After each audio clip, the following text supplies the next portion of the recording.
We absolutely let everyone know that we had a false start, and it was Jaden this time. Jaden, what happened back there, buddy? Sorry, mate. There's a lot of buttons back here I need to press, and I just forgot to press one. Of course, this is the Four-Wheel Drive podcast powered by Tyrepower, and Jaden's actually been sitting in your chair a bit, Ronny, so maybe he's a little bit unfamiliar with just what it is back there. Yeah, confused on what's going on here. I think maybe what's out the front might have rattled everyone a little bit. Yeah, actually, I'm glad you touched on it now because while it's fresh in our minds, and I don't want to slip up later in the podcast, explain to the Four-Wheel Drive podcast crew. Actually, don't explain nothing because that's just going to give it away. Let me explain what's going on. So we started an hour late today from when we were meant to. Ronny was running a bit late, which is okay. That's fine. Let us know. So it was all good. On purpose, so you wouldn't be at the front. See what I pull Yes. Then now that makes a lot of sense. And then continues to run into the studio here, being filmed. So like all of a sudden, Jaden and I are standing there, and we're like, "Oh, we're on. What's going on?" Anyway, surprise out the front of the studio. Wanted to get a bit of a reaction. And I'm going to be honest, it was not what I was expecting. And I know we can't say anything just yet because this is going to come out before the grand reveal. Yep. But still mind blown, Jaden, eh? Yeah, rattled, mate. Going out there, did not expect to see what I saw. And Ronny, I think that's exactly what you wanted. Yeah. So Yeah, it was a great thing. Unreal thing. I've actually been thinking like last week before I even picked it up. How should I do this? I was like, nah, I can't keep it from the boys. You know, I'm just going to drive it in. I just can't wait to see how the Kia Tasman go. oh, Slipped up. mate, No, I'm joking. I'm going to have to cut that out. It's not that. Or is Speaking it? of, though, can we get one of them? You've narrowed it down now. I think that would have been a real shock to the system. That one, probably you would have got a more shocking reaction to that than what you've actually brought in today. You reckon? Yeah, yeah, 100%. I don't think it would have rattled you as much though, Duggo. Oh no, but have you seen the new Kia Tasman advertisement? They've gone again and they've nailed it again. No. Got the heavy hitters back in, new setup. A V8 sound? I don't know if they were driving it in this one. That's my only knock on this, on the Kia Tasman. I guarantee you, Tasman will not sound like that. No, that will not. But I'm a little bit for the Kia Tasman at the moment. Yeah, still. okay. But anyway, we got a podcast to get going here. I want to push our new YouTube channel. So the Four-Wheel Drive podcast is the new YouTube channel. We'll be no longer displaying all of our podcast visually on BackChat's YouTube channel. So if you want to look at us and listen to us, get over to the 4WD podcast YouTube channel. That's where everything will be getting put over to. So we're slowly transitioning away from the BackChat platform on YouTube. Make sure you get over there so you get to see all the great things that we're doing and get to look at Ronny and I. How good is that? So I'm heading over now. yeah, get over there, mate. It's hard to find. Have we fixed that up, Jaden? Because I've actually had a few people say to me they can't find it. If you look in the description of this YouTube video that you're watching right now, or if you're listening, it'll be in the description of Spotify, but it's www.youtube.com/the little @ symbol, the 4WD podcast. Just search Four Drive Podcast. Is it coming up, the actual Yeah. channel? Oh, Yeah. good. Oh, Good, brilliant. Four Drive. That's great. Oh, no, it comes at BackChat Studios. Yeah. So you might have to follow Jaden's early. Why is that? It's just a small channel at the moment, mate. Oh, okay. So we've got to grow before We've we got get to grow. that to We've that got to stage. grow. Yeah, Get behind us because people are finding it hard to find us. That's it there, right? That's Yeah. us. That's it, That's mate. us. Well you done. got it. There All we right, go. Look, Just look do in what the Ronny comments. did. There'll be a link down there. I'll put that in the YouTube Yep. video. Head over there. Actually, I am subscriber number 145. Good number. good number. Good number. And it's still the Southern River Band with Let It Ride. We're still the 4WD on Instagram. Our patrons, we're still. Are you still Duggo or are you Liam now? I'm still. I'm actually. I can chop and change depending Yeah, on how I feel. and you do. And I do.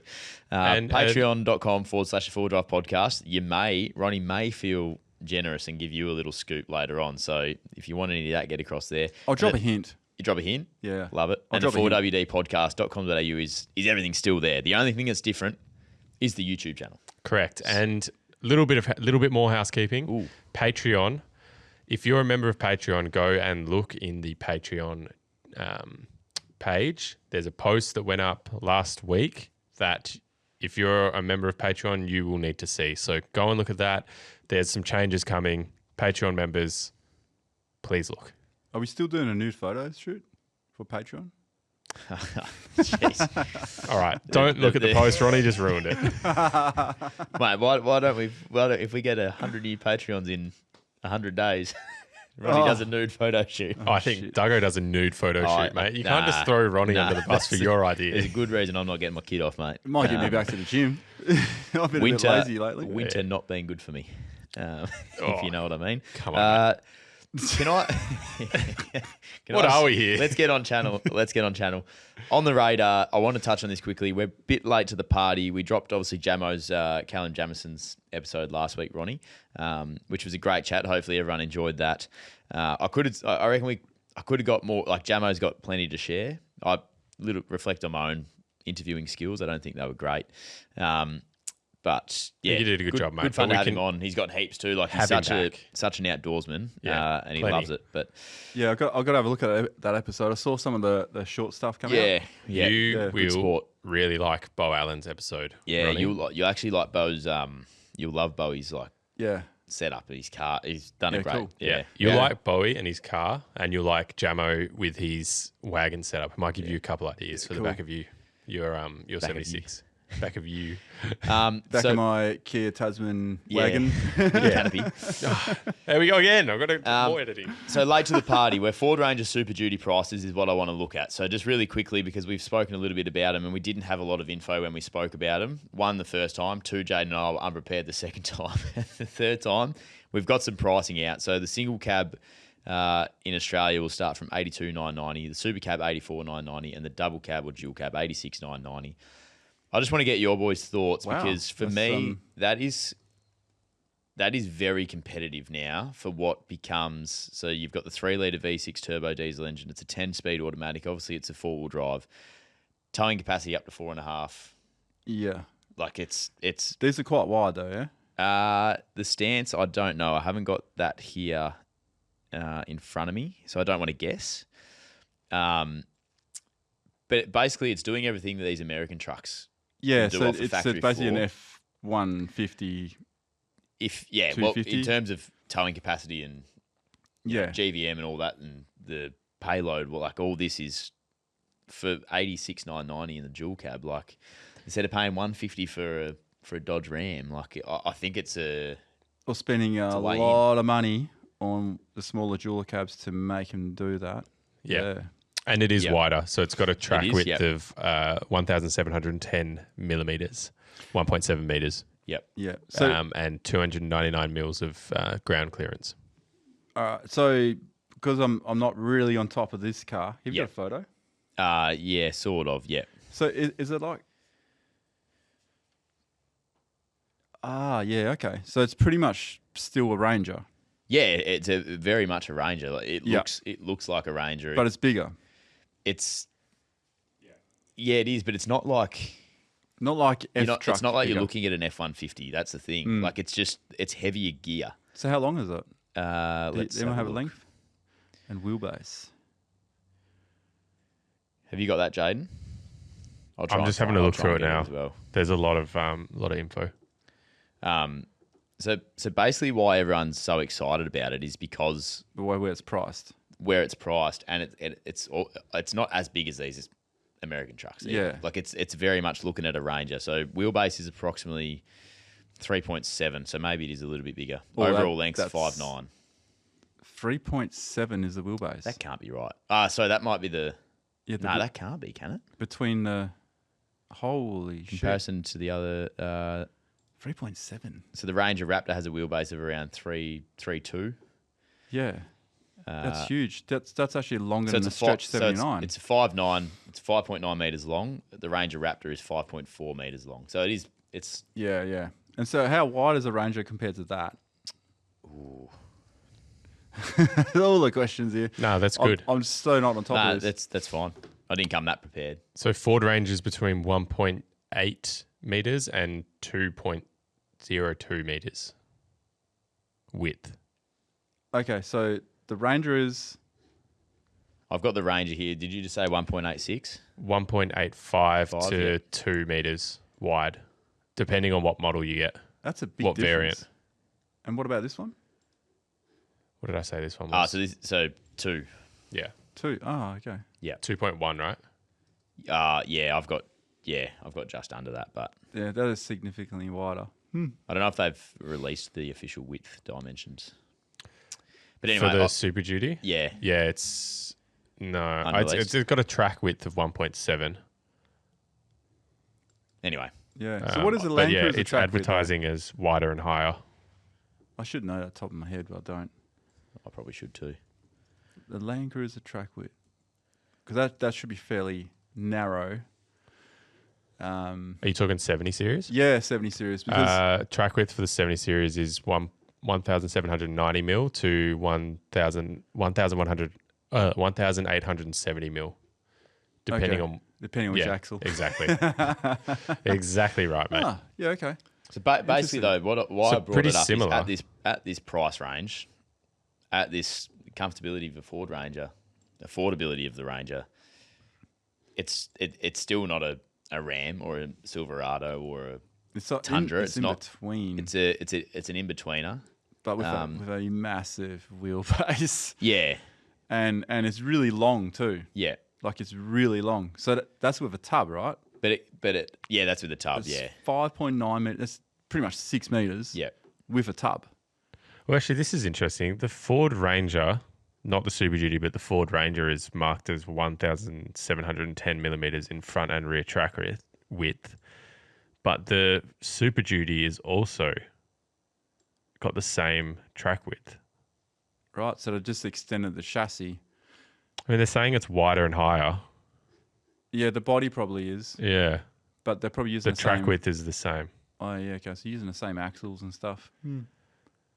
Potentially, Interesting. I'm struggling to find like an actual front and rear locking. page. It's got With it's some got a fully sealed stats and stuff on snorkel it. dual. It's coming with all this too. Is the other thing. Yeah. With a wheelbase that long, you're going to need it. Yeah, but I think for me, it's like Hey, if you're buying it for towing, it's half the price it's- of a Yeah. And new Dodge Ram. And if you're buying for towing, a longer vehicle is better for towing. So it's going to have a really good.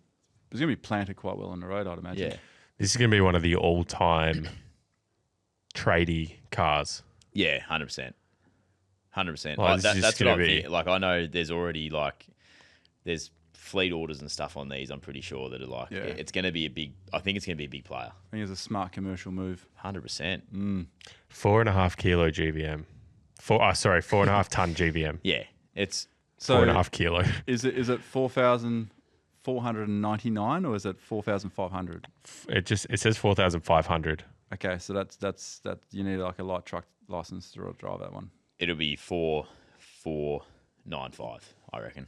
I don't think you To need get a a truck C-class. license. Yeah. Yeah, It yeah. won't be a truck Yeah, license. it won't be a truck license. If you tow though, it'll go over.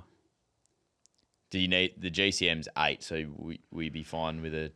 I think you do need for 8 ton. I think I'm not 100% It'll sure. be 7. Yeah, well, My license should 9.5. say. The light rigid is vehicles with a GVM between 4.5 to 8 ton capacity for more than 12 But what about a passengers. GCM? Yeah, GCM I haven't got anything for So a maybe license on a GCM doesn't have it GCM. then. I reckon that's the reason why It Ford just have done this. I Looks don't like it think, goes off I GVM. don't think it'll be a truck license. No, there's no way it'll be a Even truck a tow. license. It wouldn't be a truck license. They wouldn't do it. Nah. But yeah, okay. wouldn't so make it'll have sense. to be just under. Yeah, 4.5 it'll ton. be 5 kilos under. I reckon. Yeah. Because otherwise they'd just be like pushing the F-150s harder. Yeah, Like but that. they don't sell Australian made like Australian market. F-250s, sorry. 'Cause Yeah, they'll, yeah, you're they all go to Walkinshaw, don't they, and they get converted. Yeah. So maybe what they're going to do when you go in and you go to buy it, it's like, okay, do you have a light truck license? And if the answer is no, okay, well then it's 4,499, and your rego and your stamp duty is going to be fucking huge. But if you do have a light truck license, which is so easy to get, it will then be you'll then be able to drive it, obviously, with the higher GVM, but your stamp duty would be far less. Yeah, so the C-Class license can is for vehicles with a GVM not greater than 4,500 kilos. So if it's bang on 4,500, you might be completely fine. That answers the question. And Yeah, cool. Okay, I thought 4.5 was the cutoff. No, I think it's just can't be greater than 4.5. Maybe we park it because we're probably finding out information on the fly here. I think that's okay though. Like, yeah. But I'm just sort of saying like we might be answering any questions that come up. Well, those listening, like, let us know what your thoughts are on it because I'm all for it. I reckon it's awesome. Like by the time I'm back into looking for a new car, which is hopefully a long way away, but like it I don't know. Yeah. By that time, maybe I'm doing a lap of Australia with a caravan, and it's like, I want a bit more comfort, and I'm sitting in anyway. There's definitely another car that's entered the chat room of carrying a lot of weight. Yeah. But that's definitely going to its capability off road. It'll be the wrong car. Yeah. It'll be so friggin' long, and it's still IFS on the front, right? Yeah. There's not many people pushing their American trucks too hard off road. There are some. Yeah. Some doing it, but they're spending so much on these builds to make sure it's ready to go off road. And it's also, in some cases, it's a wrong car to use for that. Yeah. But in other cases, if it's just every now and then, you're going to want to check things out. It's fine. But there are some tracks speaking of the Canning Stock route, there was one track we were driving down. I was like, wow, I'm in a skinny 70 series. We all were. And the 78 series, the paintwork on that, it's going to need a polish. It'll come out, but it needs a polish. Yep. That PPF got tested out big time. I was just thinking, if you took a wider car down there, even a Y62 Patrol or the Prado will be fucking screwed, man. Yeah, right. Was that on the main track? Yeah, well, because so it does peel off every now and then. And where it peeled off at one point, because we I don't know if we're talking about that today, the whole Salt Lake situation. We are. This is a beautiful segue because I want to get to it. Well, just quickly, I was slightly wrong. Sorry. Yeah. To interrupt. The 1710 track width is matching the Raptor, the Ranger Raptor. So this is 90 mil wider than the rest of the Ranger lineup. So everything that's not a Raptor is 1620 with a track width. So the Super Duty will match the Raptor in track width. So it'll be 90 mil wider than every other Ranger. Okay. That's going to make more sense. Yeah. Now. Sorry, just came across that and I thought that's where I've gone wrong. Yeah. So that and that'll just be basic out to the flares, right? So when people start increasing the tyre size on these things, they're going to be pretty wide then. Yeah. Very wide. I think it's cool. And also I think it's very very cool. Yeah. I'd definitely be looking at getting something like this if I was a tradie carrying around a lot of weight and all that kind of stuff. Anyway, sorry, I interrupted. Go back. But speaking of which, something like that on a tight track, yeah, man, like taking corners and stuff. Holy shit! But this is perfect for like tradies who are carrying around like a lot of weight and all that kind of stuff. Like people who are towing a caravan and don't want to spend bulk money on a American truck. Farmers potentially.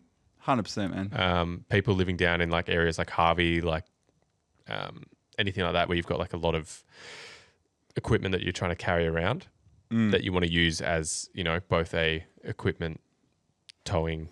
Or have a massive toolbox on the back exactly, of it. massive toolbox. And then you want to use it for caravanning and, camping around and overlanding type stuff instead of more forward driving. Yeah. It's probably not a forward driver's car. So picture that 5.9 meters, and that's with a tub. So if you went a tray on that and then you did a canopy, holy shit, it'd be like the ultimate jiffy van.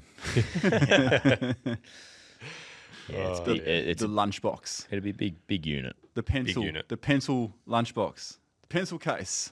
The pencil case. The pencil case. All right. Sorry, mate. Back to the bogging. Oh, back to the bogging. Yeah, well, so as I was saying before, the track does split. The main canning does split 2, 3, perhaps 4 times. You can actually see it on the map. Is that even on the old maps, it's drawn there. But one of those lines is not used as much as the other. So the one that follows the wells, most people use because they want to go to all the wells. But the other one, that was like a 20 kilometer per hour, and for like 200 and something kilometers. It took forever, man. And you couldn't drive too fast because the mirrors, they're constantly in. You can't see behind you because, imagine all the stuff you got stacked up in the back. Yeah. Can't see the mirrors. You're sitting there for a bit. You're wondering where they are. And then you might see some extra light. You might not. That's how thick the bush was. It's all that acacia stuff. It just, yeah, pretty hard on the car. Yeah. I just can't picture it being like that out there, Yeah. So so any offshoot there would either be super tall spin effects, so you can kind of gauge what the track would look like if you're the first one to go through. Yep. And you can also see how dense it gets. Now, towards the end of the canning, it got really dense no matter what. It was on that one track. Yeah, right.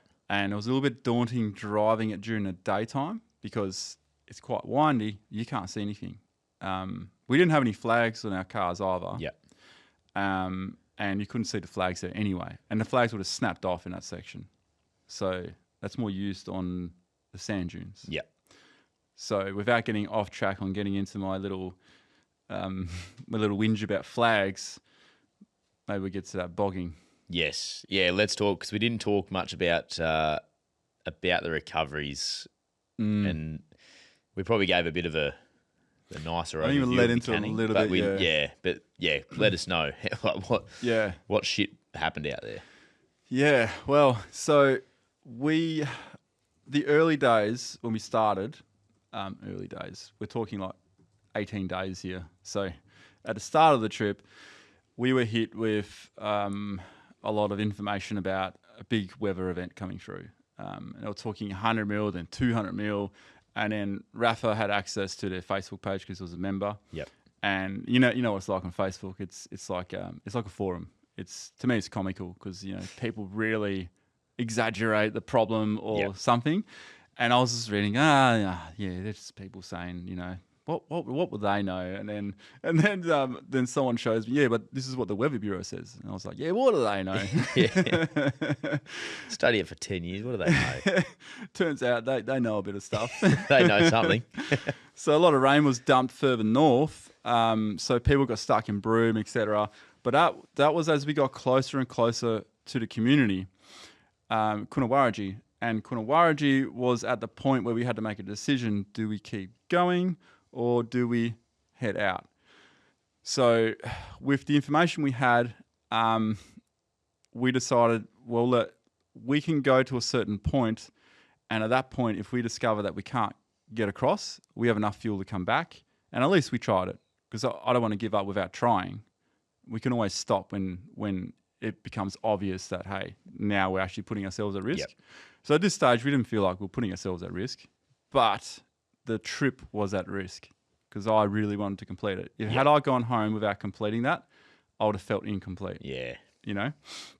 So after we hung out with the guys at the community, which was really cool, cooked some kangaroo tail and hung out, had some good chats. I chatted to the elder as well, Mookie. We spoke about it last time, so I'll move on from that. So we finished up there, and then we refueled. Missed out on this is pretty vital if we get to that part of the story, but it's pretty vital that we got lost in time, with the Rangers, and by the time we realised, oh crap, the shop closed half an hour ago, we couldn't get the extra stuff that we wanted because we had bought heaps of water and stuff, but I wanted to just get a bit more just in case, because some of the wells we saw, they weren't so good, drinkable. Anyway, that wasn't to be, so we continued on with what was extremely corrugated, probably the worst corrugation I'd ever been on. It was that corrugated, we had to just slow down and check our shocks. And the shocks, all of them were like hot. So we slowed right down. For about an hour and a half, 2 hours, driving really slow. Just ga-dunk, ga-dunk, ga-dunk, like that slow. And cooled the shocks down, all good, because had we kept doing that, had we not checked, someone would have blown a shock. So you were actually you were feeling the shocks. Yeah, we couldn't hold our hand on it. Yeah, right. That's how hot they were Yep. getting. So you could have your hand on it for maybe 3 seconds. Yep. And then your hand's like, oof, that's too hot. Yeah, you got to like just let it cool down. Yep. I mean, I could tolerate a bit, but not too much. Yeah, okay. Yeah, if you like put your hand on it and it's like you got to take it off straight away, I think it's too late. Yeah, yeah, right. Yep. Yeah, it's a bit of a So gauge. to let them cool down, you just back off the speed or completely stop. You back off the speed Yep. or you completely stop. We did So either completely or. stop. Yep. Yeah, and then I like to shake the car. Now, I don't know if that helps. It probably does to a degree because you would be moving the oil around quite Yep. a bit, like big movements where like you grab the roof and you just heave it. So you're rocking the whole car. So the person's size is going Yeah. like that. So why is that though? Why would you do that? Because then I'll let the car go and then I'll see how much it's rocking. Oh, okay. Yeah. And you'll be able to tell, like you'll be able to tell how hot your shocks are without even touching them by doing that. Or you can also tell if your shocks are fading. Right. So when we finish up this podcast, I'll shake your 79 and you'll see that it will only do like maybe 3 or 4 Yep. rocks. But out there when they get hot, it can keep It'll going. just keep bouncing. Yeah. Yeah, right. Yeah. And if it keeps going, your shocks Wobble it are off. screwed. Yeah, Yeah, right. yeah. I didn't know that. The ride gets really shit too. Yeah. It's amazing how much shock absorbers, you don't realize how much they do until they start fading. Yeah, okay. Yep. So we kept punching on that night. Now, because at Starlink, I come up with the idea of let's do a live feed, while we're driving. So On your channel? Yeah. Yeah. On Instagram. Oh, on Insta. Yeah, yeah. But we yeah. did it a crossway. So Chris was live, I was live, Rafa was live, but Rafa kept dropping in and out because he had to pick up one of our Starlinks. Yeah, right. So it was really wishy-washy, and I kept missing the turns because we were starting to cross salt pans. Yep. And then Chris came up to all these where the road splits, and then the banter started. And of course, he's like, "Oh, should I go this way or should I go that way?" And I'm thinking in my head, why did you even start that? Because of course, anyone watching is going to say, "No, go that way." Yeah, I yeah. want entertainment. So that's what he did. He went down a washed up track section, got bogged. So then I had to turn around. This is Chris. Yeah. I had to turn around. Me and Rafa had to pull him out live while we're also filming it, Yeah. but we're also filming live. It was chaotic, eh? Did Rafa stay on too this whole time? Yeah. How'd you get him out if you had one hand on the camera, one hand? Well, I handed my phone to Sienna, Oh, of so course, Sienna yeah, followed Sienna, around with yeah. the phone, and it was really weird. What was he bogged in? Just sand, like Sand. because it was so rutted. So Yeah. he just bellied out. Just, yeah. Oh, right. Bellied out. Simply Yeah, bellied okay. out. So he was straddling, so putting the ruts in between. But then because he's got skinny tires and with the offset wheel track, plonk. Just, yeah. Chris is watching this. So I know we've said it a few times. I like how he's sticking with the skinny tyres though. Yeah. Hey, look, he wants muddies now, but he's still Go saying skinny skinny muddies. tires. Skinny Skinny muddies. Yeah. We Oh actually my got God. a message in with a suggestion for Good on you. Chris from Ben. He said, has Chris considered R16 285 55 for the Bloopy? I've had them in my 76 for 5 years in the KM3 BF Goodrich. No punctures, done the GBR, CSR, Calumbaroo Road, Holland Track countless times, and plenty of others in between. I think they're a great hybrid between the pizza cutter skinnies that look good on a 70 and a more aggressive muddy. Less unsprung weight and stress on the drivetrain than a big muddy 2. Wear eyes have done approximately 60,000 kilometres and they're now scalloping pretty bad. Did you say KM? KM3. It came through. KM3 BF Goodriches. Yeah, cool. 285 55s. That's you a go. good size. That's a good skinny size. I think Yeah. you'd probably be after something around that size. It might be a good little hybrid. Yeah. So Look, he doesn't listen to me, so maybe he'll listen to Ben. he'll choose what he wants to choose. Might be a good option for him. Yeah. Oh man, like you wait till I get to this bogging part, and then he's still. Yeah. I don't know why he still wants skinny tires. He reckons muddy's going to save him. I'll help him a little bit, but oh man, it's cheese cutters. I quite like that he's there though, and just sticking with it. Yeah, that is cool. I'm almost on Team Chris now about it. Like the stories that keep coming out, it's like, no, mate, just Well, yeah, it's just good, get good it. entertainment. But like, he's going for it, and he's just if he gets into trouble, he just gets out of trouble. Well, he doesn't have to recover. He sits in the car, right? Someone needs to drive the car there. Oh, it's good. It is good. Oh man. So that was our first little experience with recovery, possibly a bit of a warm up to what was going to come. So I think that night we ended up at a place called Geraldton Bore, and that was good water. Filled up our water tanks. Then a few days later, we ended up at, what was it, well 42. Well 42. Yep. This is where it crosses, I think it was Gully Lake. So Gully Lake, that was the one that we weren't even worried about. The one before was what we were worried about. That was at 39 to 40. Yep. We crossed that. Even had like a Billy T with the holly leaf grevillea smashed up in it. Something that the Rangers taught us. You know, we could drink this stuff. Yeah. So we made this tea up, and then as a rite of passage, I passed the Billy can around. Everyone sort of drank out of it. Yeah. And I said, this will give us a rite of passage. Tasty? Yeah. It's nice. It's really nice. So we crossed the Salt Lake, and that was fine. It was a little bit of evidence of mud. That was it. So we were like, cool, this is awesome. But the further we headed north, the more you could tell on the terrain that there'd been rain. Yep. So the spinifex was getting greener. After we crossed that Salt Lake, Yep. one side spinifex yellow, other side green. Right. And what's interesting, that is where that's where the country changes as well. Yeah, okay. So the salt just breaks up like it's almost one like landscape to another, basically. Yeah. But it's like the two mobs change there. Yeah. Oh, right. Sorry. Yeah, that's like territory lines. So the Martu on this side. Yep. And then the other side, it's like the north, More northern. the more northern, and you gotcha. You Okay. start to get Kimberley vibes as well. Like it's like this slow transition into the Kimberley from the Pilbara to the Kimberley. It was really cool. Yeah, right. That because that you don't really get to experience on a highway unless you go through Nullagine and you go through those back roads. Yep. You don't really experience otherwise because you go the highway and then you're the coast, and then the coast takes you to Kimberley. Yeah, But here, when you go through the land, it's so different. Yeah, okay. It's really awesome. It's just the vegetation out there. It's just stuff that it almost feels like you're on a different planet. Yeah, Honestly, different planet Yeah. in some places. You could drive an hour, and all of a sudden there's trees you've never seen before, and there's just heaps of them. And then you get a bit further, and then no trees, but then there's like this bright green spinifex that almost looks radioactive. Yeah, you know? It's right. insane. Yeah.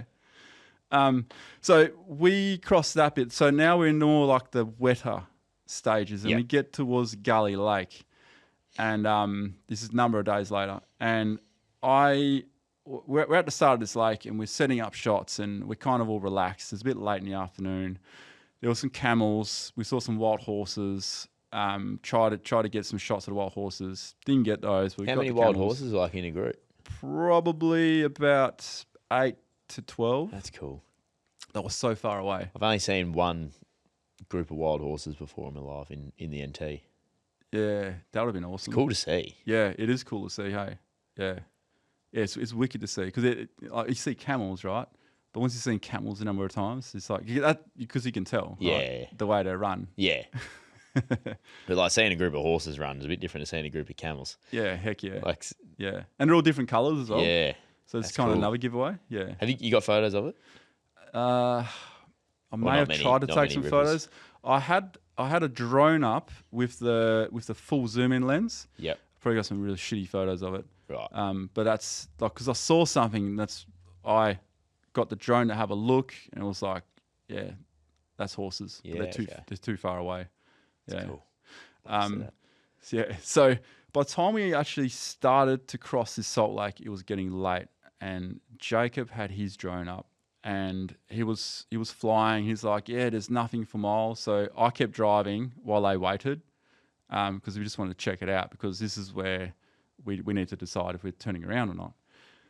So kept driving in. I got to the spot where it started to get a little bit wet, a little bit muddy, evidence of lots of dingo prints because, mud, dingo prints, they just stay there. Yep.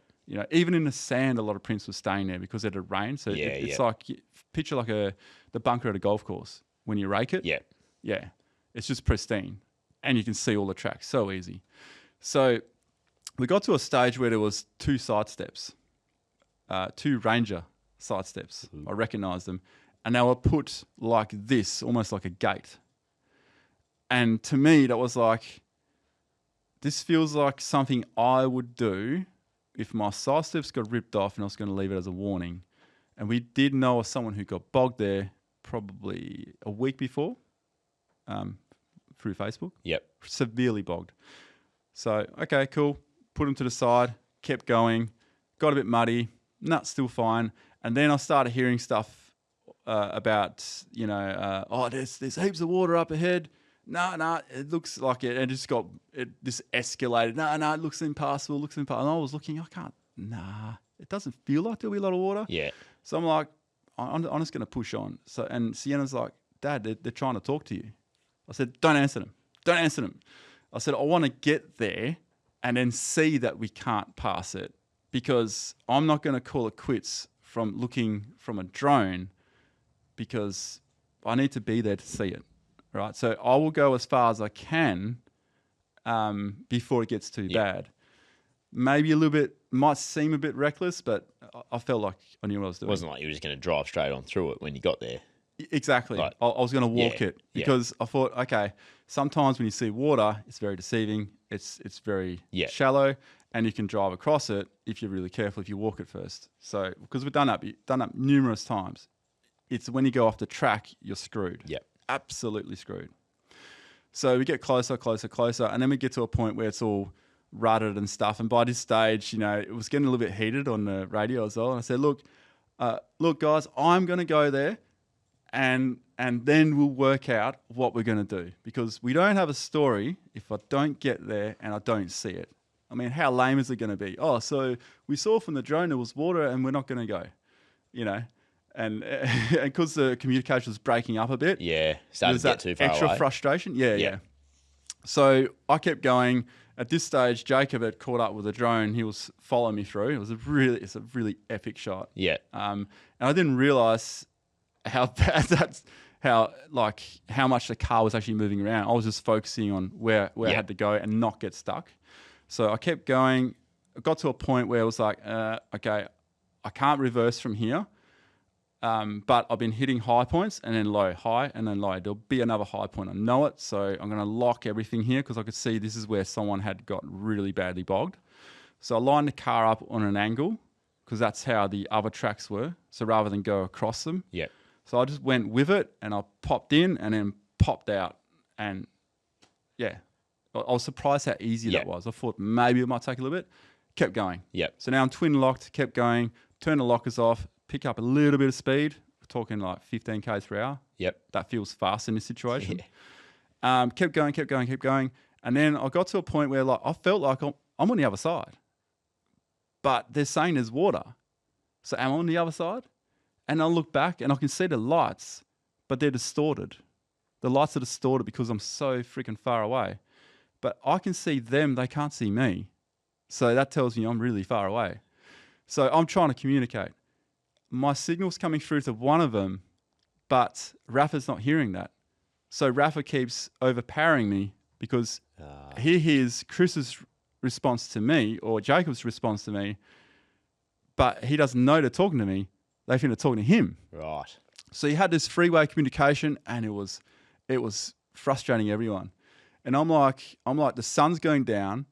Two dingoes, I forgot that part. Two dingoes were chasing us. So by the time we stopped, we had two dingoes right there. And Sienna's jumping out of the car. She's got a Jats biscuits. She's trying to feed them. I'm like, these are wild animals. Get back in the car. Yeah. So I'm trying to get her in while I'm trying to talk, and then it was getting pretty fired up. Yeah. And down there was equal sort of, they didn't know like what's going on and what's he saying, because I'm like, get in the fucking car and start driving, because the sun's going down. I'm not going to recover you guys in the freaking dark, man. I've got to turn around. Just come. There's dingoes here. It was all going on, man. Yeah. It's crazy. Jacob did actually catch a dingo. He didn't know the dingoes were in the shot as well. Right. That's pretty cool. Yeah, it's a cool shot. And then all of a sudden it's dark and they start driving. Well, sun was setting actually. Yeah. I just got to state that, because I had my drone up just before, because I flew it as far as I could with the telescopic lens to try and guide them through. Yep. because I said, look, you can go at certain speeds. When you get to here, you got to slow down. Funny thing is, when you look through a drone, it looks way faster than what it actually is. And so I got a bit more heated up because Rafa's driving the troopy. Yep. And the bloopy's behind, but what I'm seeing is the troopy's going twice the speed as the bloopy. And I'm like, Rafa, slow down. But he still can't hear me, right? Still can't hear. He still can't hear me. Too far still? Yeah. Well, because his antenna snapped off. Ah, right. So he's tied to the awning. So his comms that happened like a week earlier. Yeah. And it was shambles. And Chris had bad comms because when he stacks the swag on one side, it blocks all his comms, even with the antenna on the roof. Yeah, okay. So in some cases, it is better to have it on the bull bar, depending on what you do, right? Yeah. So all this is going on. So you can imagine like miscommunication, chaos. Starlink, we did manage to get a phone call between us at some point, and it's the only way I could get communication through because I had to ring Chris. Chris had to then relay my message for radio, and it ends up like Chinese whispers almost because what he's saying on the radio wasn't what I was saying on the phone. There's just so much going on, man. So you can imagine this chaotic scene, and then there's two dingoes, and then there's my daughter. Oh my God. And then all of a sudden I see through the drone, Rafa sliding off the track, goes down. In the V8 troopy. In the V8 troopy, goes down. So the big heavy rig goes down. Yeah. It's all traction, gone. Sliding off the edge, straight in. I'm like, oh, fuck. And then all I can see is like he's trying to get in and out and in and out, and then I see these big puffs of smoke and stuff, and I'm like, what's going on? How far away are you at this time? 3 Ks. Oh shit! Right. Yeah. Okay. Right now I'm 3 Ks away. Yeah. Wow. Before would have been further. So you can imagine like yeah.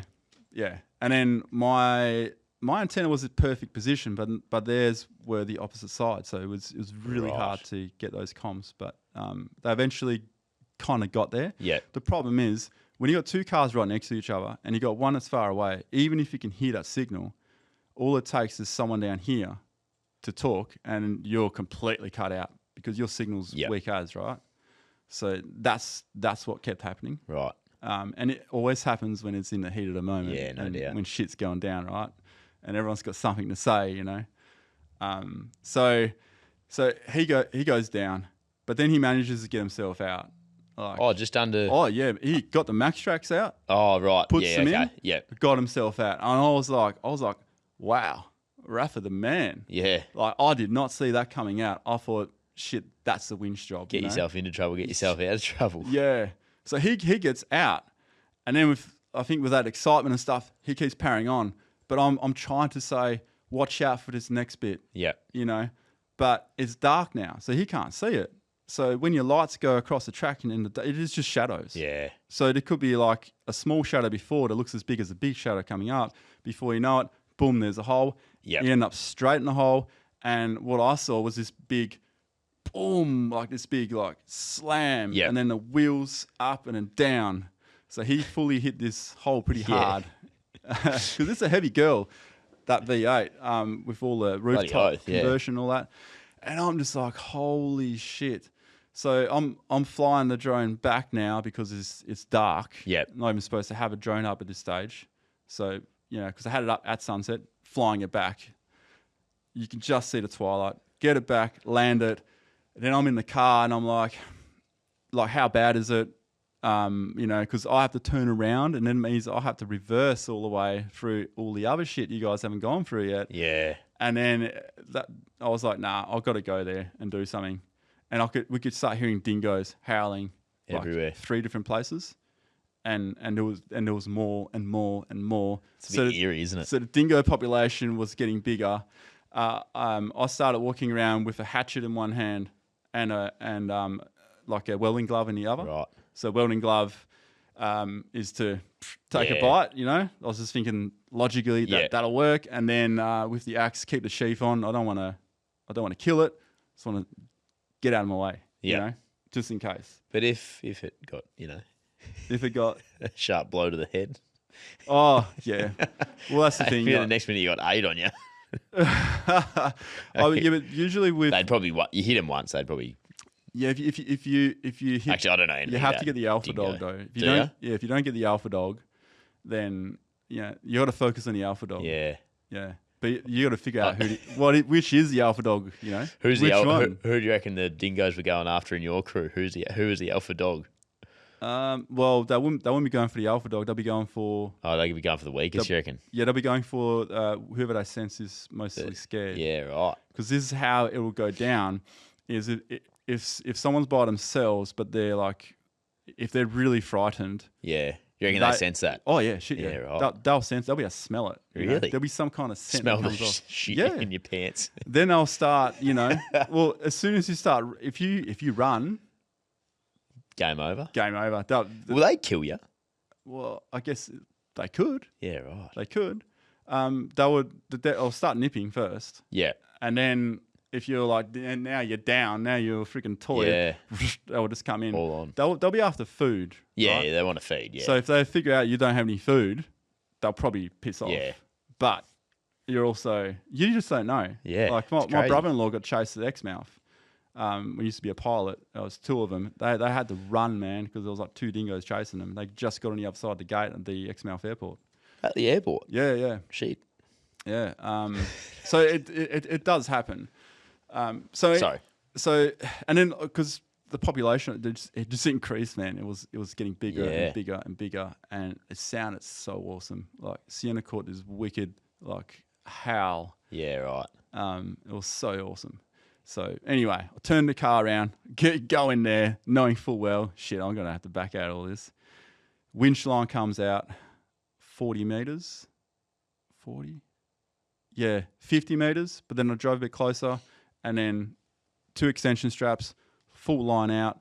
Wow. Then we used Rafa's winch for that one actually. So on the troopy, we get him out. Cool, awesome. So he's now out. I had to put max tracks under the 76 because like it's so light. He was just pulling me. Yeah, right. So eventually got him out. It took quite a while. Max tracks. It took probably half an hour. Just out of curiosity, are you as the winch vehicle? You're facing Rafa. Are you in park, foot on the brake? Not in park. Not in park. I'm either in drive or neutral. Yep. But I was in neutral. Yep. Handbrake up, which does shit all Neutral anyway. handbrake. And then foot on the brake. Brake. Yep. And then you've got to let the car sort of take it in, and then your foot on the brake just goes almost all the way down. Right. Like there's that much pressure on it. Okay. And then like the line was like, ding, it was so much pressure on Yeah. it, man. That was probably the most pressure I had on the line for a while. Yeah. We ended up going a double line pull, I believe. Oh, okay. I think we did a double line pull to get him out because, Yeah. man, he was so stuck. So double line pull, for those that don't know, is The line wintering goes, at the recovery vehicle. Yeah. At the vehicle you are recovering. yeah, Back to the winch vehicle, yeah. and it doubles the strength of it, doesn't it? Yeah, it slows it down to half the speed, but it almost doubles the pull. Yeah, yeah, because there's a bit of friction loss. Yep. But it can only work because the car is pulling itself. Yeah. Otherwise, it wouldn't work as a double line. So it was hooked up to another one. It's just a single line. that Yeah, way. yep, yeah. yep. But it only works because it's hooked up to the same car that's pulling. So that's what it would require that to pull them out. So after a long time, we got them out, and then in between that, I had to walk backwards and forwards, and I'm like, Sienna, you stay here. I'm gonna go over here, and then the new guy, he was obviously wary of dingoes The and dogs, stuff. yeah. It's funny because people who come camping for the first time, they don't have much. You forget they've had no experience with any kind of animal. Yeah. So I remember Jacob when he first started camping with us. He was shit scared of a fox. Ah, A right. fox came out at night. Yeah. He's like, it's like just a fox, man. Don't worry about it. Yeah, yeah. And like he laughs about it now, but at the time. So Yeah. imagine your first time ever, and now there's dingoes, Yeah. and he's Yeah. seeing me like telling Sienna, don't be anywhere by yourself. Yeah. So he's seeing me like being like concerned parent kind of thing. Yep. And that would have played on him too. But it was good for him to know not to. Yeah, yeah. Don't go by yourself. Absolutely. But yeah, so him and Chris went out to get a long wide shot of both the cars. And Chris was telling me that Mark was like, "Don't leave me here, man." So no, I'm not going to leave you here. Be right. As long as there are like 2 people around, you're generally all right. Yeah. But what we noticed the dingoes were doing, you get 2 dingoes come around here. They'll get your attention. They'll come within the light, and then everyone's paying attention there. But behind you, Stalking up. that's where the whole pack is, man. Yeah, right. They're clever. They're clever little bastards. And wherever they're just playing around or whatever, they're practicing. Yeah. That's what they do to practice their hunting skills. Crazy. So it was. I was in my element. I loved it. You know? You've captured all this, obviously.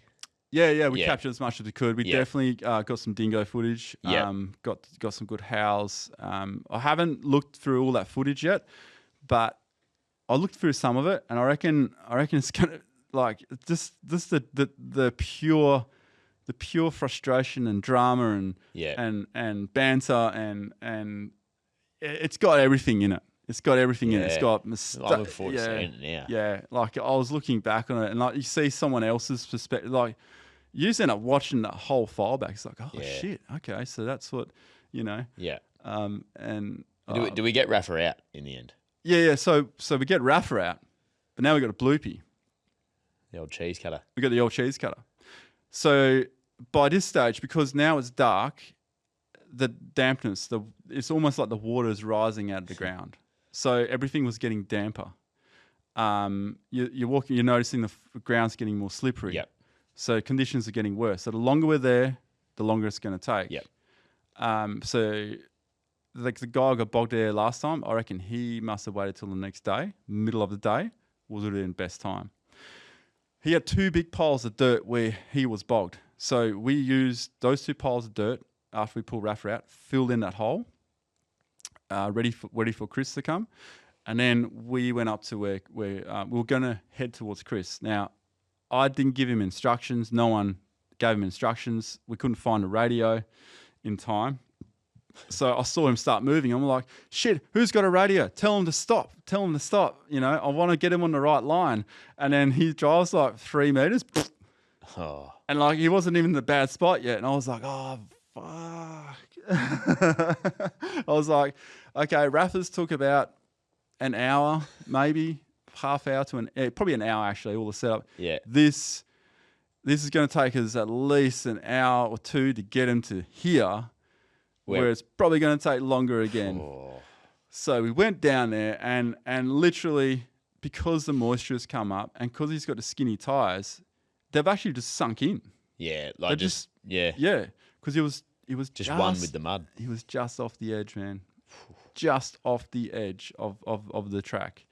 And you honestly wouldn't really be able to tell either. Was there a better line to take in your mind? Like if you had have got him onto a deal, was it just inevitable? Didn't even get an opportunity to really. Yeah. I had a bit of a rough plan, but I hadn't seen where he was yet, so I didn't even get to even contemplate that. Right.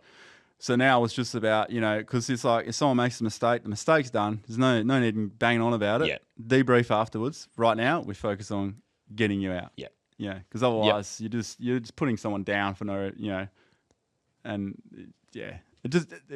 debrief after. But the problem there was no one gave him an instruction, and he's like, well, they're probably waiting for me, so I'm going to go.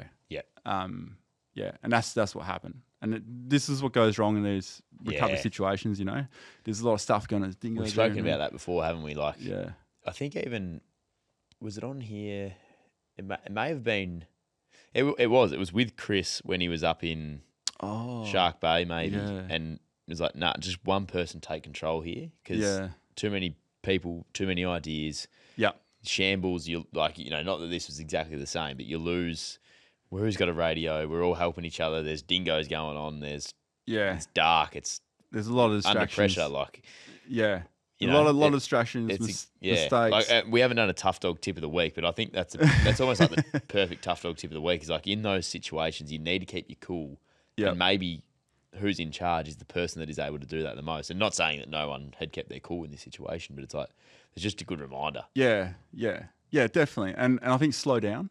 Yeah, just great just slow down, and then you're better off asking the question again.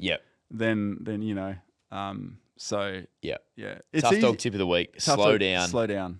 one person Yeah. is your leader, I reckon. Like you have one leader. Yeah. Everyone slows down. One leader. Ideas can come in, but ideas, someone's going to make a call. suggestions can come in. Yep. But it's also good to if you have it, it's good to fall onto a second person if you're kind of like Yeah. get a bit tired as well. Yeah, definitely. Yeah. Because share the load. Yeah, share a load. Good leaders delegate, they reckon. Yeah, yeah. But if you delegate, make sure that you're not micromanaging as well. Yeah. Yeah. Yeah. Well, I think slow down is probably the best part. Slow Slow down. your thoughts down and just Think about it. Absorb everyone's suggestions. Give them feedback if you think it's not the best idea and why, because that's where the conversation can get to. Oh, you meant like that. Okay. Yeah. That's actually cool. Let's do that. You know, you never know. It can lead to something. Yeah. And in these situations, any stupid idea, sometimes the best idea. Yeah. Except for what I'm about to get to was a brilliant idea that turned out to bite us in the ass. Right. And so let's go back to Chris where he's stuck. So we finally get him up after 4 meters of like moving a max track, moving a max tracks, moving a max tracks, back again, moving a max tracks, just nudge forward, finally get the wheels out. Now we're like, yes, don't move. Now we're going to make Rainbow Road. And at this point is where I delegated to Rafa. So, because Rafa had this idea of, well, because we were like, I reckon we should keep him on this side. So the other side. But Rafa's like, no, but he's here. So I said, look, man, I'm happy for you to take this one. I want to be told what to do. I'll give you suggestions. You take it. Yep. I was like exhausted by this stage. Yeah, right. So we had this idea that we're going to drive him along the edge. So combining our ideas together. And I'm just going to keep an eye on that side. Rafa's going to direct. And then I can stop him when something's not looking right. Because there's not much light. So I had like these magnetic hardcore lights. Oh, yeah. And we had every light just magnetized to the body of Chris's car around the wheels so we can see everything. And it was a big team effort. So we're just slowly moving. Even Jacob was moving max tracks and filming. But I had to keep one camera guy just filming. Yep. You know, because someone needed energy to film, make sure you get all the shots. So we're slowly shifting the car. We get to a point where everyone just needs to have a break. I get the beef jerky out of the car, which I've been kind of keeping for a special occasion. I was like, just everyone just eat this stuff, man. Just eat this stuff. And I don't know if that's what brought the dingoes back. You smell the beef jerky. Yeah, so now we've got another wave of dingoes, and we're all sort of scattered everywhere. So it's like, everyone just get on your roof. Everyone just get on the roof. And then... really? Yeah, and we just all got on the roof. I just stood on the back of the back of the 76. We stood there for a bit because it was really close. It was really loud, and they were like we couldn't really detect where they were because there was loud howl there, distant one there, and another one that's really close. Yeah, right. So and then we were up there and we like got the spotty shining around. It's like there's one there. There's two over there. You know, they're coming in again. You know, they was just like probably the beef jerky. Maybe a piece of Ronny Dale and a piece of beef jerky. Thank you very much. Oh my goodness. So after that wave of dingoes, we got back into work. Now we got Chris to the same spot that Rafa got to. And by now, that was probably an hour and a half that took to get Chris there. So you're thinking, here's another hour. What we took Rafa. Well, this is where we come up with ideas. So we're throwing ideas at each other. And so picture max tracks. You know, like when you have a cardboard box, you cut the tape and you want to close it. You know, you do the folding. Yep. So picture that folding. So you got one side that's half over this side, half over that, half over that. Yeah. So you get that kind of pretzel feel. I thought of the idea of let's do the max tracks like that. So we filled in more dirt, almost brought it level, put those max tracks on like that. I was jumping around on them to see what will happen. And cool, this feels really solid, but I know it's going to be a different story when that car gets on it. So we had a bit of a conversation, and the plan was for Chris to line up and then just give it a little bit, not too much, because I'd rather him not sink too far. Yep. That was the plan. Okay, lines the car up. Everyone's ready. And then all of a sudden, Chris just goes, woof, and then bang. Car crash sort of scene. It's pretty much like, it was hilarious. It was like, I was like, wow, okay. That's not quite what I meant. So I come around the other side and Jacob's like, holy shit, man. Like, cause he's like Chris's passenger, Chris's, you know, 2IC camera guy. He's like, did he even listen to what he said? So all this is caught. It's so funny. And Chris is like, yeah, we told me to go for it. You know, you're just going to send it over, mate. You know, just going to get over this. And then I come up, I see this, like, I don't know if it's an argument or if it's banter. It's kind of in between.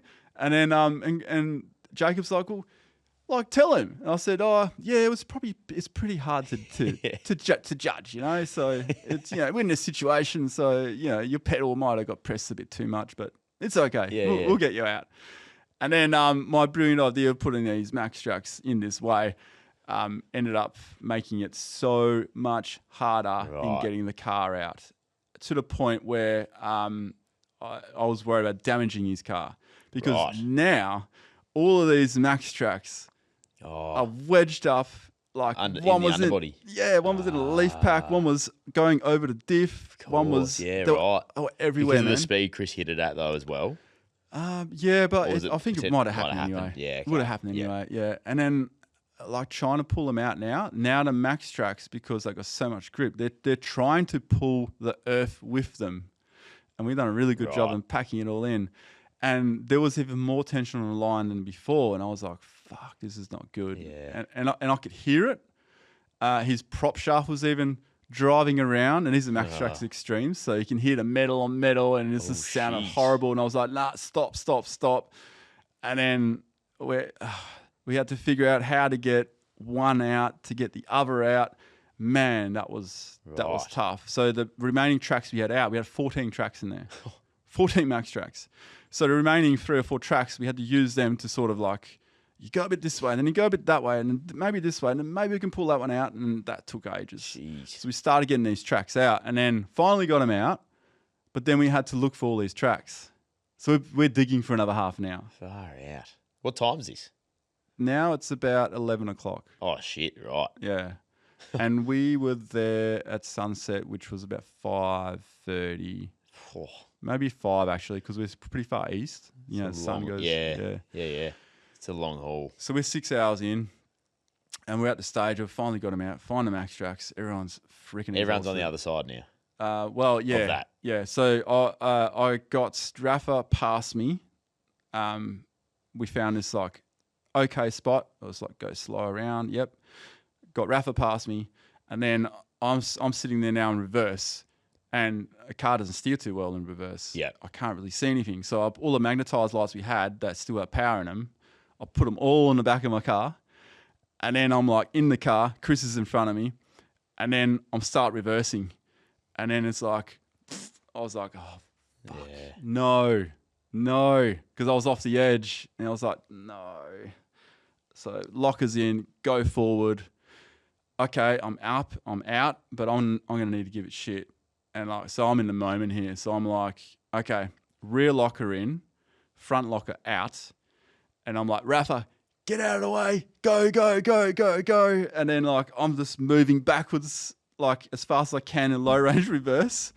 And I can see Rafa he's not really moving too fast yet. I'm like, get out of the fucking way. Just go. And he's like, oh, okay. So he's going, he doesn't know what's going on because he can't see, right? Yeah. I'm just a reversing car.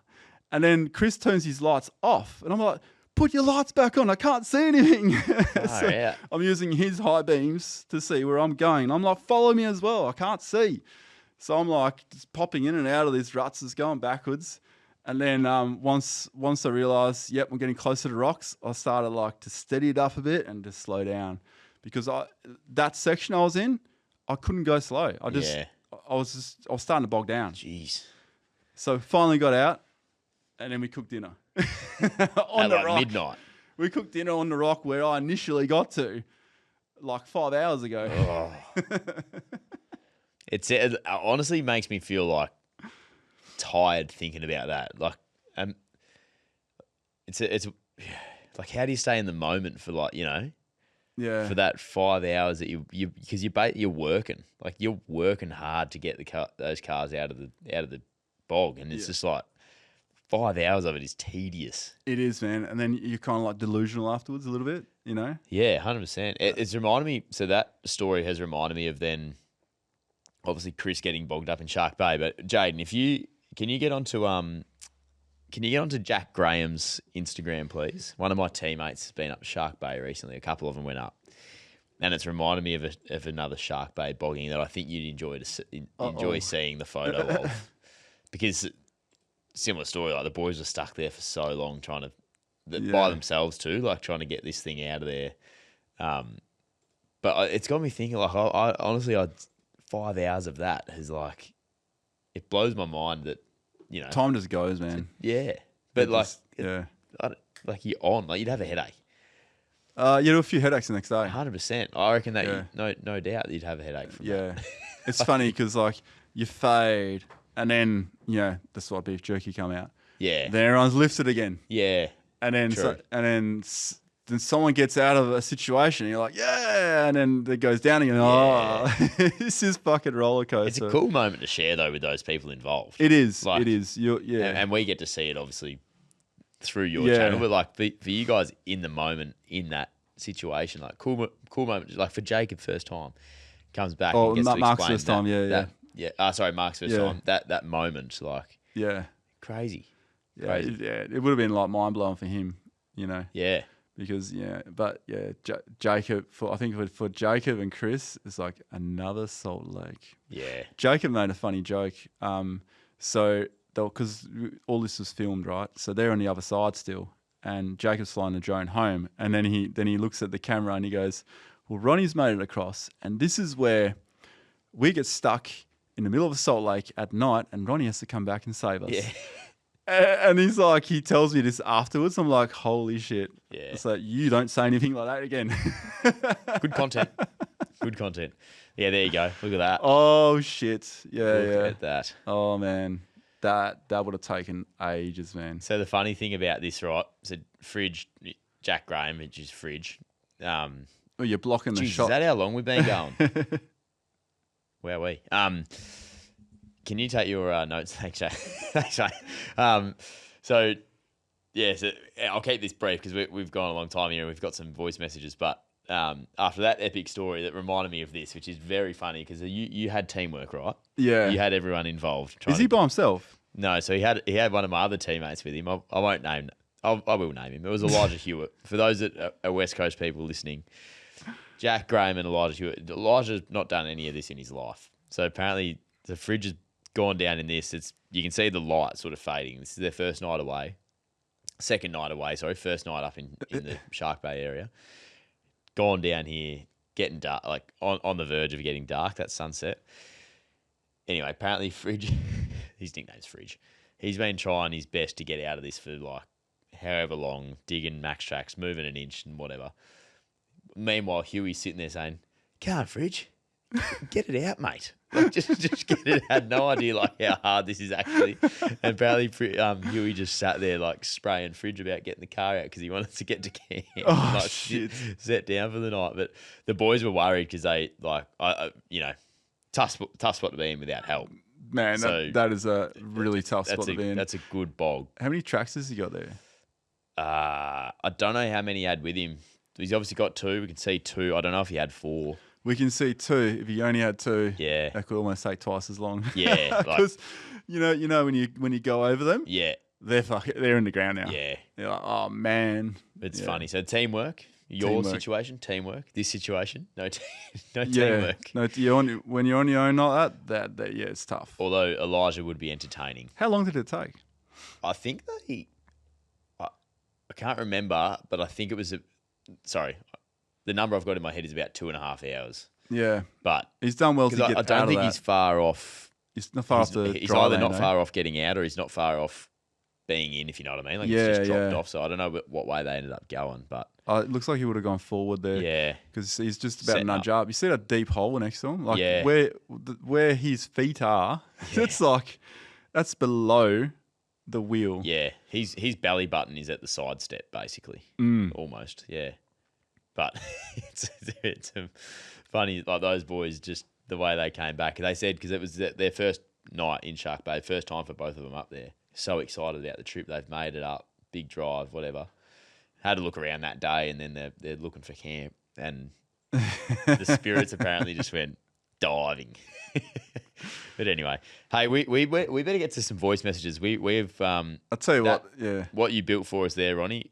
I can't wait to see like that. I can't wait to see I've myself. got this sick image in my head at the moment from that story. Like I reckon I might even like have it in the way you explained it. I reckon I've got it in my head, and I've seen no photos, no videos of this, no footage, but I reckon I've got a pretty good picture in my head now. I hope I did it justice. And I think there's some great lessons in it, which I'm sure we will see through that when you release that on your channel. But I reckon there's going to be like, obviously the tough dog one, the slow down. Yeah. You know, do you find a leader? Do you delegate? Do you take turns? Whatever it might be. Like there's lessons in this. Yeah. There was a big reality check for me, actually. Yeah. I might just share that one because I'm not sure if I'll put it in the video. Yeah. But at one stage, like, we were so defeated. I made the call to, look, guys, you wait here. I'm gonna grab my axe and my glove, and I'm gonna walk back, and I'm gonna get those side steps. I don't want any of you guys to come with me. Just stay here. All right? Sounds dumb already. Yeah, and it is a little bit now. Worried about you there. I didn't realise how far back I thought it'd be half a kilometre, maybe a kilometre. But I thought if I can get those side steps, holy shit, that's going to get us so much further. Yeah. So I get about 300 metres, and I can hear my daughter. She's hysterical because she's obviously worried about me. You've mentioned this actually, yeah. Yeah, and I was like, fuck, what am I doing? Yeah. Like, you know, don't try and be a fucking like a hero. You know. Yeah. So I was like, nah, that's stupid. You know. So I turn around and then I come back, and then I realised also that it's probably like 3 kilometres away. You know. Yeah. I don't think my torch is going to last that long. Yeah. So yeah. So that was a dumb move. Yep. Mm. Yep. Yeah. Mate, thanks for sharing. But I reckon so dumb decisions do, you know, when you're desperate. Yeah, when you're you know? desperate. Yeah, it's an interesting one. I've got so many like links to football there, like when you're desperate or when you're different situations. Yeah. Make you react, but at the actual learning in it all is like you're going for that Hail Mary. Yeah, kind of you don't have to do that. You just we use it in footy. Like you just keep playing the way that you've been playing, like either good or bad. Like you stick to what your process is, sort of thing. You stick to the team process. Yeah. Like you can go all day on this topic, but it's like, you know, when emotions are heightened either way, it's like try to bring yourself back to the middle somehow to be clear and concise. And, you know. Anyway. Go all day about that. No, it's good. It's a good reality check. It's a good. Yeah, that's a good analogy. Yeah. It's surprising. It's like, well, what was I even thinking? You know, like seriously. Yeah, that's good to own it though. Like. Yeah, but probably getting a bit deep here, but like you know, if you're always learning about yourself as a person, like it's a good learning. You got to open up to that stuff. 100%. I get it weekly. I do. Maybe that's what I'm chasing, mate. All right, let's get to around the fire pit. We've gone a while there. We've got a wicked picture painted. Can't wait to see it. Around the fire pit, Jaden, what do you got for us? Good, mate. Got a few. Good, mate. I didn't ask, but anyway. Good. No, I was just saying. Are you awake back there? Mate, I was saying good, as in like good. Let's get to around the fire pit. Not mate. good, like how you going? No, I'm good too. Oh yeah, no, I'm good. No, good. We've got a few email, a couple emails, couple voice messages, sorry, and an email. Yep.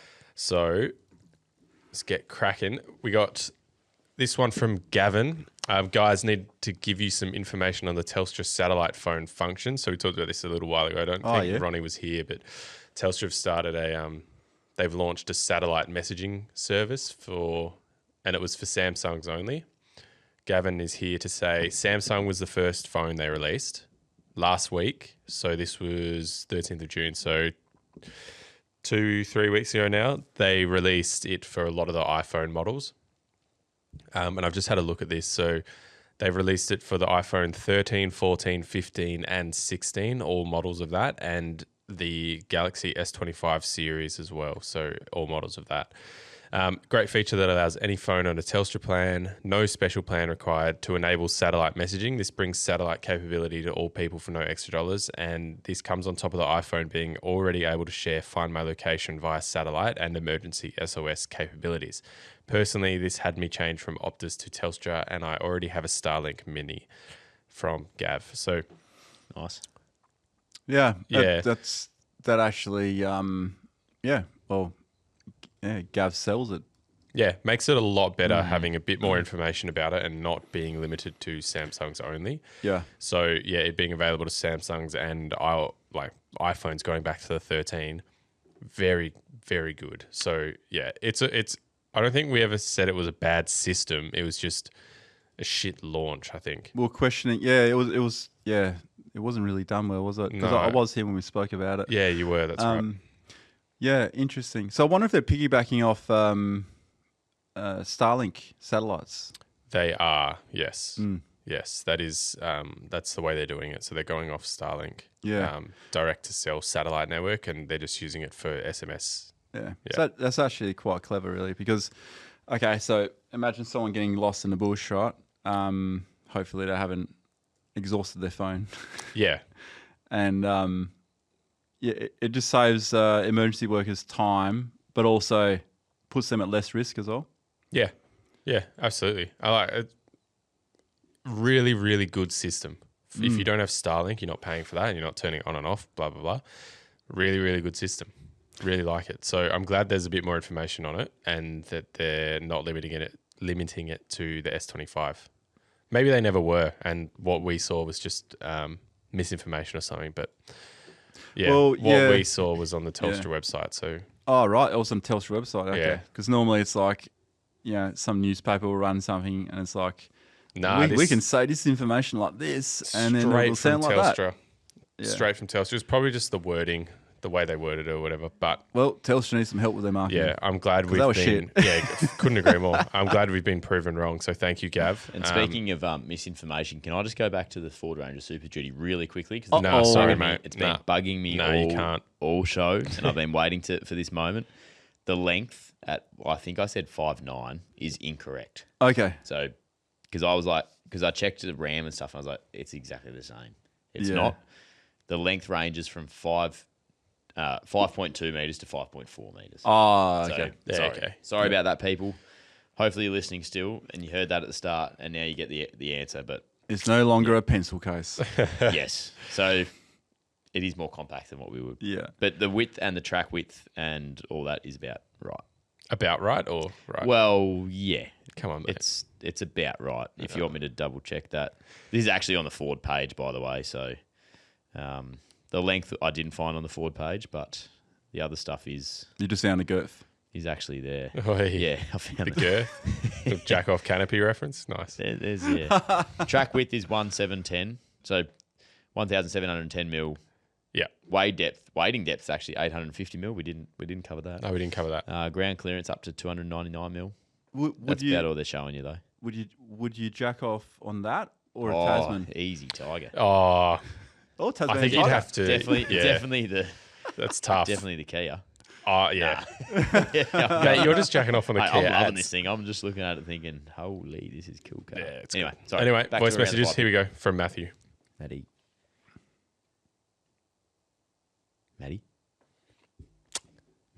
Come on, Hello. Matthew. Hello. Yes, I have a question. Good morning, gents. Matthew here. I am a bit of a car nut. That goes for full drives as well as just normal cars. I know quite a bit about different full drives and models, specifically Toyotas, Nissans, and what have you. Especially like overseas models. So I can tell you that for example, you're asking the other week, did new 70 series even have the V6? So I can reveal to you that they do. So this is in like lower emission states like the Middle East predominantly. So you'll see not only the one GR motor, which is the 4 litre V6 in the 70 series, but also the Hiluxes as well. Um, and with the 70 series in particular, you'll find that they actually have the correct track width for off-road, so you don't have to do any diff correction like you do in Australia's model for the V8. You can actually find some being imported now from Japan. You're joking. Wow. That's, the track correction's huge. Fuck, that's a bombshell. Wow. I did not know that. That is crazy. Thank you, Matthew. Good info. Wow. Are they, What the fuck? So track correction, are they diesels, those 4 litre V6s? No, they're petrols. Petrols, Yeah. right. So, yeah. Right. So, because I was talking to Rafa about this, because I was like, how come you're getting the 4 litres in Venezuela and other places in South America? He's saying that they don't get the car there from Toyota, they buy them from the Middle East and get them there. Right. So I think even Prados, I could be wrong about that one, I think even the new Prados can also be the 4 litre 4 petrol. litre petty. Yeah, the same petrol I had in the N70. It's a bloody good motor. Yeah. And you're shocked by this track correction. I am That's- shocked by the track correction that they actually what he's saying is they actually make them. Toyota actually make them Yeah. and put them on V8s in another country. What the? So What? annoying. Oh, it is annoying. That's ridiculous. It is very annoying. Uh, Good It's info. not by left-hand Matthew drive over though. there, is it? Yeah. Though? Have they got shares in the bloody aftermarket sector here or something? Yeah. Hey? Probably. What do you reckon? Probably. What the hell, sense. man? Why wouldn't you? Why wouldn't Why wouldn't you put the correct diff in? Money. Money. Money? What's money? If they've got shares in the aftermarket place over Yeah, here, I don't think. you they know, if would, it though. costs them more money to do it here, Okay. they're making more cars. If they're making less cars with track correction over there, I'm just devil's advocating it. I don't know. I agree, like, mate. I think they it's could, dumb. They could make bank on that shit. They could Yeah. go, hey, by the way, we just developed the diff that actually corrects the track. You know why they don't do that, don't you? Didn't you have like a spy tell you? No, I know why they didn't do it in the first place, because they were just making the cars for the mines, right? Yeah, they didn't bother. Yeah, they were actually going to put the 4.2 in because, it's just going to the mines, right? But then the problem came up that, well, what if a mine sells the car afterwards? We got no control on that. And then all of a sudden we're flooding the market with Land Cruisers that don't meet emissions. So we have to put a V8 in it. So that's what happened. So therefore they put the V8 in and they're like, oh shit, we need to widen the axle now. Never mind the rear axle. It's just for the mines, So those cars were never intended for the streets of Streets. Australia. Jeez. Okay. That is interesting. But if we had the same emissions as the Middle East, we wouldn't even have the VDJ. We'd have the 1GR still. Yeah, that's true. Isn't it funny, right? The population here is so small, and yet our pollies are going on about fucking emissions. We make bugger all. Like our footprint is tiny. It's so minute. Yet we mine coal and send it overseas, but we're getting punished here for those emissions. What is it? It's bullshit. That's what I'm saying. Bullshit. Quickly ask the next question. G'day, Dave. Ronnie.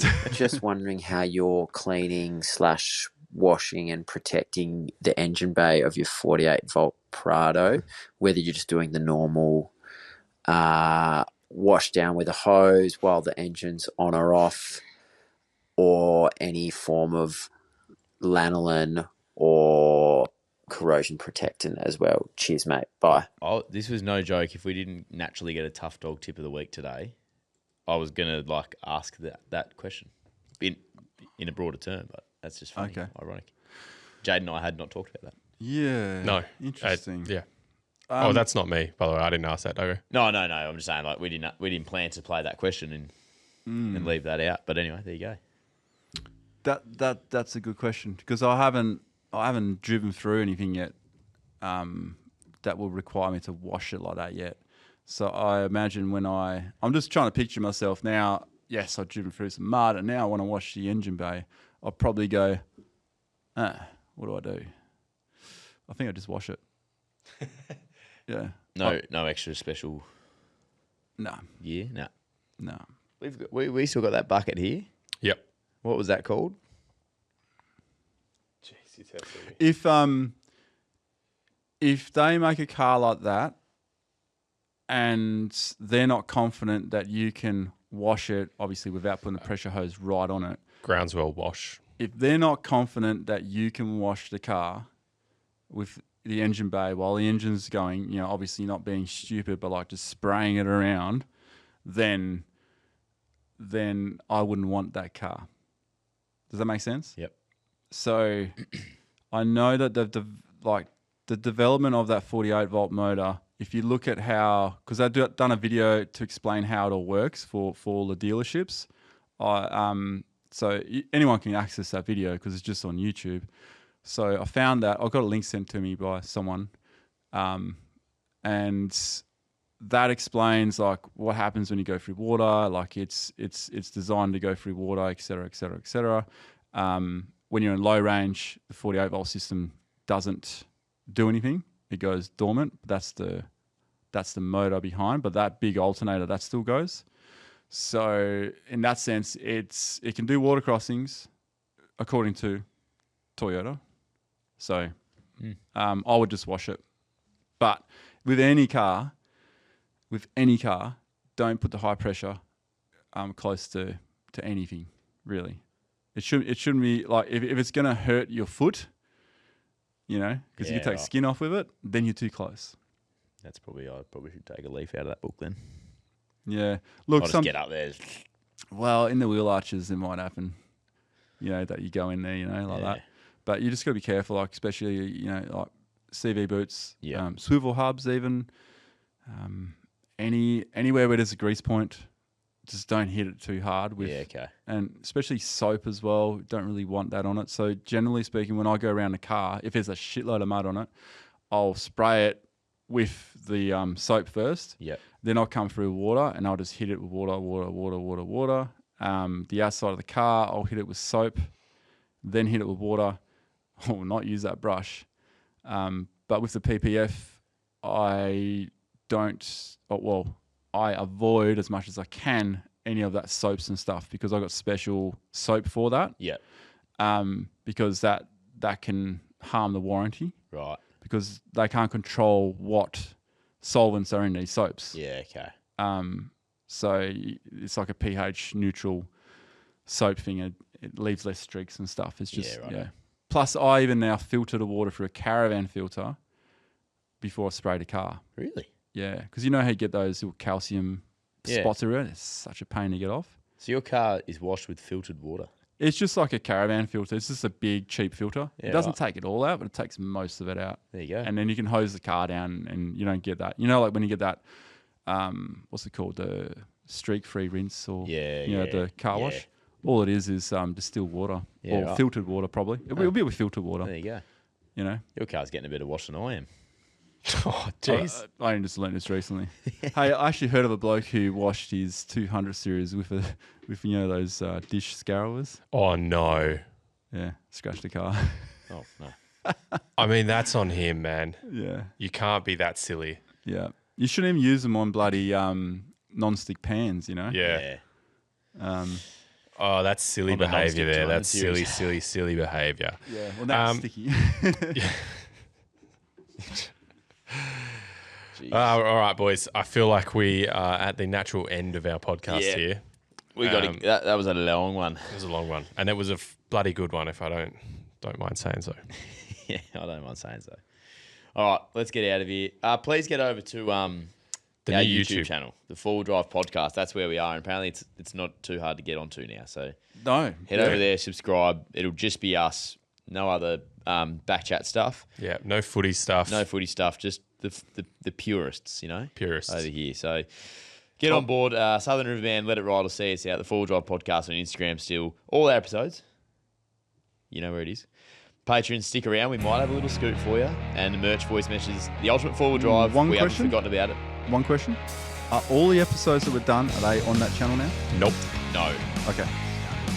So take that what you will. Just search us up wherever you I was can get listening whatever to you need. Really. Isn't that right, Dave? See ya.